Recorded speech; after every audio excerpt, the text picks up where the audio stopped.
And in three, two, one. Welcome to another episode of the world-renowned Dense Thinkers podcast. Here today we have myself and co-host Mr. Guts himself. Please introduce yourself. Hey, what's up? I carry around a giant sword. I slash things up. Some people would say just a hunk of iron, too big to be called a sword, but nonetheless, I still swing that thing around about 1,000 times a day, bro. Just sharpening that sword like David Goggins sharpens his mind. Getting ready for the new year, people. This is it. This is 2022. That's hype. That's hype right there. That's right. We're going to attack this year like David Goggins. We're coming at it with more energy, more perseverance. I'm going to be running 1,000 miles a day every day for this whole year.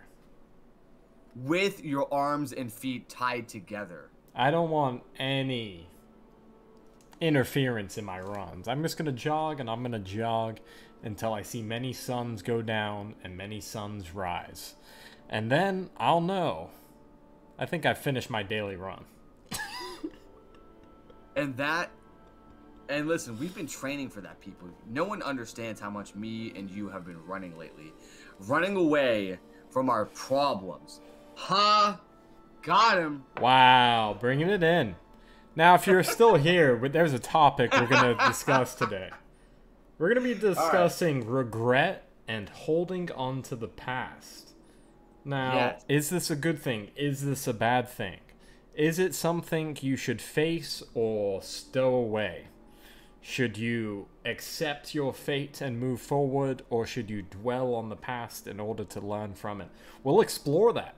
We're going to be 1700s conquistador explorers, exploring these lands, seeing what they have, what kind of valuables and resources we can acquire from them.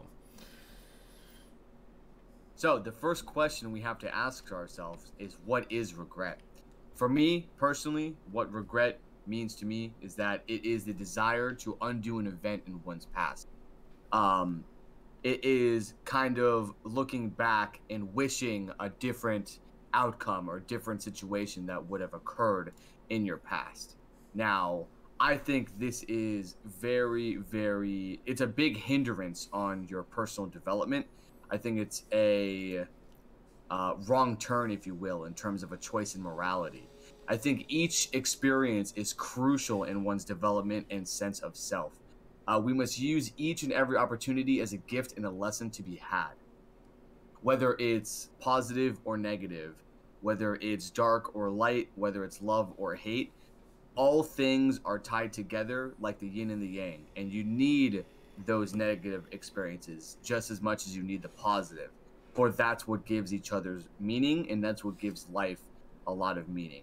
And so regret, not a healthy concept to be living with, but one all too familiar to too many people. Regret is also holding on. Regret is not moving on. Regret is this obsession, if you will, with things that have already happened. Things that you have no control over anymore. What is done is done. It's time to move on. Now, Nietzsche does talk about regret. He does not like regret. What he prefers to do in life and has done is to live life, to learn what you can from the past. Because obviously, failure or negative experiences that you've had in the past can be used as the fertilizer to plant your seeds in to grow your future. So, live, learn, and forget that was his motto. Live, love, queef, or whatever that book was. Totally ripped off Nietzsche. We gotta kill that lady. Gotta drop the noose on her. But yes, to live, to learn, and to forget. Forget is a weird concept because, at least for me personally, when I first encountered forget from the Nietzschean perspective, I thought he just meant to like literally forget it and run away and not, not have any semblance of memory from the past. But obviously in hindsight, in my now understanding of the meaning of regret or forget, is that, I mean, no one can truly forget anything. It's deep in your unconscious, which is why also it's very important to deal with the things in your past and not just forget them or ignore them, lest you want them to boil over and explode down the line in some therapy session. Yes, the past is important for us to reflect on. We must learn and let go. And this is emphasized in the child phase of the metamorphosis. We did speak about the metamorphosis in a previous podcast. So if you would like to return to that before continuing this video, I do think that's a very good idea, because I'm not going to unpack that process, but I will kind of touch on it briefly. The metamorphosis, the child of the metamorphosis, comes after the lion being this vicious, instinctual killer, this beast that you must embody to find and to individuate, to slay the dragon of thou shalt. Look, all of these powerful, courageous, warrior-like aspects, the hero archetype is embodied in the lion. But for Nietzsche, that's only the second part, and what you need to move on to, which is the evolution, the forward movement, is to the child. The child is innocence and forgetfulness, a new beginning, a sport, a self-propelling wheel, a first motion, a sacred yes. Yes, a sacred yes is needed, my brothers, for the sport of creation. The spirit now wills its own will. The spirit, sundered from the world, now wins its own world. That is the child.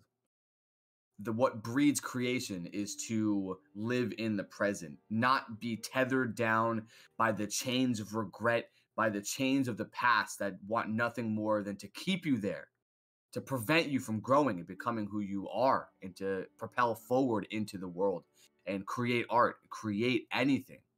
And so that's why the child, and that's why forgetting and letting go.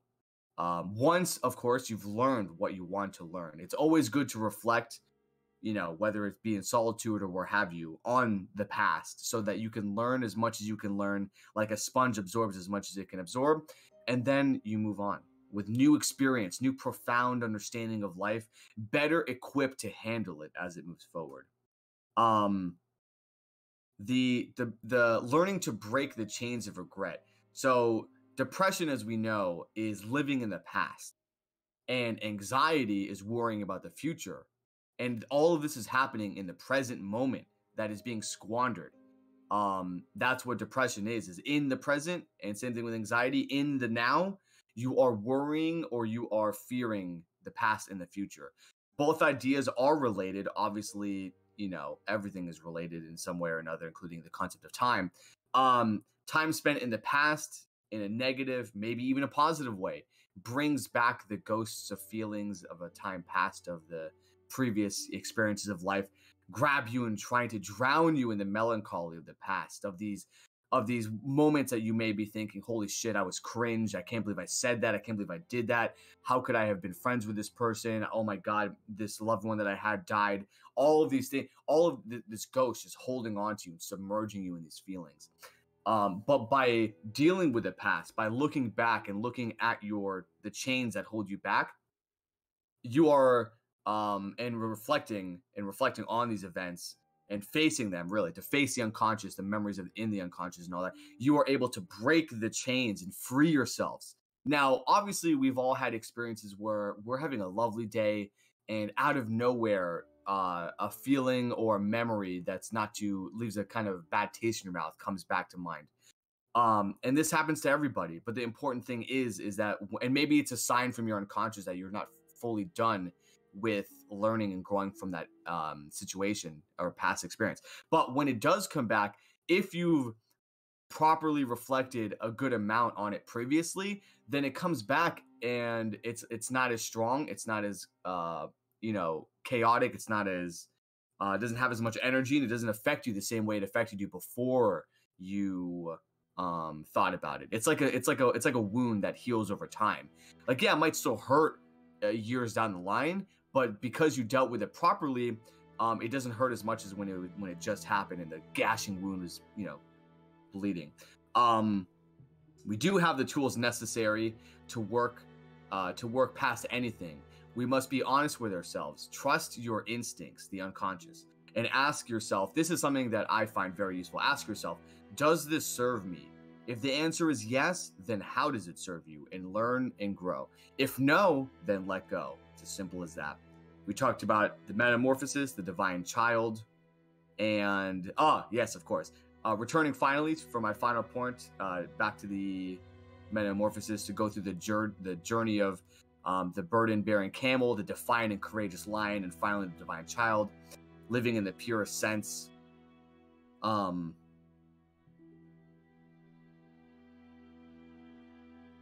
But to balance, sorry, I was like reading the rest of my notes. But to balance this, as we do not, so you do want to balance, and this is like a tightrope walking, if you will. Hashtag throwback to the fucking tightrope walker earlier in the book, or maybe later actually. I don't even know if that's past or present, but it's so being the child or living the embodiment of this archetype of the divine child, of this like godly presence. Because I don't know how you feel, Ryan, but like children and some animals like dogs really give off at least to me, the purest energy of life. You know, like when I see a dog as happy as it can fucking be, just where it is, just with what it has, just with the people and other dogs it's around. Same thing with a child. There's no care in the world except to do what you want to do now. There is nothing more to me that is powerful in life than that, than being able to live so free and just be. And so it's a balancing act, though, because you don't want to be a child in the naive sense. You don't want to be naive and wander throughout the world in this childlike mentality, because you will get severely hurt. You will get punished by the cruelty of life, because life is a treacherous thing. So you don't want to be naive, but you also don't want to become callous towards life. You don't want to be so cold and affected in that kind of way from previous experiences and life, that you just, the best way that you think you're going to go through it is to be this, like, you know, non-trusting, always, you know, thinking about like how someone's going to fuck you over, and what is this, how is this, you know, going to bring me down, and this and that, all of these terrible, because that's no way to live, you know. You want to live in this blissful presentness in the now, and that's what I have for you guys. That was great. That was great. And I have a few perspectives for you here. So, in the literature I was reading, regret, according to psychologists, is split into two categories: inaction versus action. And the majority of people seem to fall into inaction regret, where one believes they could have achieved something or done something with the knowledge that they have now. For me personally, I have a hard time feeling regret, mainly because, probably because I'm so young and I feel like there's not been enough time passed for me to really feel a deep regret about things. And I'm optimistic about what I can achieve. You know, if I was placed in the same scenario without my future understanding, because it's like, if people are like, oh, if I knew what I did know now, then I would have made a different decision. But it's like, if they said, do you want to go back to that moment again? You know, what are the chances you would have done the exact same thing if you didn't have the future knowledge? You know, you probably would have done the same thing. So that goes into you really needing to accept who you are, and I think finding out what you're best at, what you're worst at, and developing those skills. Because it's like the past is the past. You know, unless you've invented a time machine, you're not going to be able to get back there. You know, life is all about learning from one's mistakes. So if I was able to learn something from my actions, you know, you have to move forward with those lessons learned, and hopefully you can make a more educated decision in future endeavors or paths of a road you have to take. Now, the Stoics believe that indifferences lead not to misery or happiness. And an indifference to the Stoics was anything that isn't a vice or virtue, such as wealth, reputation, material possessions. All of these things are out of your control. You know, you may be wealthy one day but make a poor investment and be poor. You know, your house could burn down, your belongings could be stolen, your reputation could be soiled from, you know, maybe not even your fault, from people who didn't like you spreading false rumors. So it's like if you put your, or even like a job, right? A job title. So it's like if you put your whole worth as a human, or your worth of what is valuable in this world in things that can be taken away by others, then it's just not going to allow you to, I think, truly become the best version of yourself. Because if you're allowing these things, which can go in a whim like that, you know, what's going to happen to your reality? You're going to enter some kind of cognitive dissonance where you're doubting your existence and your life and whatnot. Yeah, and Epictetus, I don't know how to say his name, but he says Epictetus. Epictetus. Say it with your balls. I know, my balls were inside my stomach then. Says that these are out of control. So yeah, I think you were talking about this earlier as well, where it's control versus not control. Does this serve me or does it go against me? You know, these are all things I think will allow you to get out of this scenario where you're living in the past. You know, I liked what you said about the future is anxiety and seeking the past is depression. So it's like, what do we see from that? It's like these are two ends of the spectrum. Live in the present moment. Do what needs to be done on this day. You know, you have to always be in the present if you want to avoid these feelings of depression, anxiety, or regret. And, you know, it's, I think what a really interesting thing, I'm sure it's been said many times before, but you are who you are today. You know, it's like, you know, if a felon who had gone to jail for 25 years comes out and he saves 6 kids from a burning building, you know, are we going to judge him and say, oh, that deed doesn't matter because he was a felon, you know? So it's like you can make a change in who you are. You know, it's like a person who has lived a crime-ridden life, but let's say for this example where he saved 6 burning kids from a building, you know, it's like, how do we judge that man? You know, he put his own life on the line to save children, but he did all these horrendous things in his past. So I think that's a kind of easier way to think about things when it comes to you are who you are today. And I think no matter what you've done in your past, I think there's always redemption somewhere for you. Well said. Very beautiful statement. 100% agree. It's almost like the way our society is established, especially with the prison system, is that you're never free of your past in terms of the law. Mm-hmm. You know, like if you have a blemish or you've done something that tarnishes your being, it stays with you forever. Like felons can't vote. They can't vote. You know, like they'll pay taxes if they get out of prison and they go back to the workforce and they're reacclimated to society and they're making a better change, like you're saying. They can't vote, but they can work and contribute to society, make it better, help people, and even pay taxes, but they can't vote. Yeah, you know, it's kind of like the system itself too is set up. It's set up in a way to keep us in this cycle of holding on to the past. You know. Yeah, well, it's sad with how advanced we've become that we haven't seen that things aren't black and white. There's always a gray area.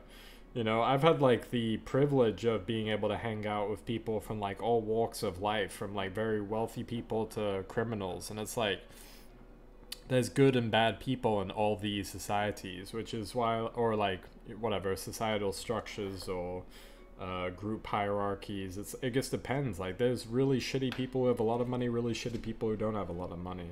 There's really shitty 100%. people like who take their religion to the extremes, and that's why like I think people should take more care in how much power they have as one person. You know, it's like, say you go somewhere who's never seen an American before, you're a representation of your country, you know, and you should, I feel like it's your duty to give people a good impression of where you're from if you're proud of where you live, you know. Yeah, or in other words, be the best you can be. Yeah, exactly. It's like At all times. yeah, which is nice. Yeah, I think we'll have to do a full podcast on Stoicism at some point and really explore those ideas and how they're incorporated into modern day. Yeah, no, that is something that is definitely on the list. We could definitely dive into some of the big names, you know, some of the ballers of the Stoic world, and give the people what they want. Exactly. That's what I'm talking about. Well, first podcast of 2022. We made it shorter for the people. Hopefully you guys can tune in a little bit longer. You know what I mean? Any closing words for the people, Ben? 100%. Yes. To finish off the main emphasis of this video, and to wish everyone a prosperous new year, and that is full of growth and full of you finding who you are, just as we are finding who we are through life.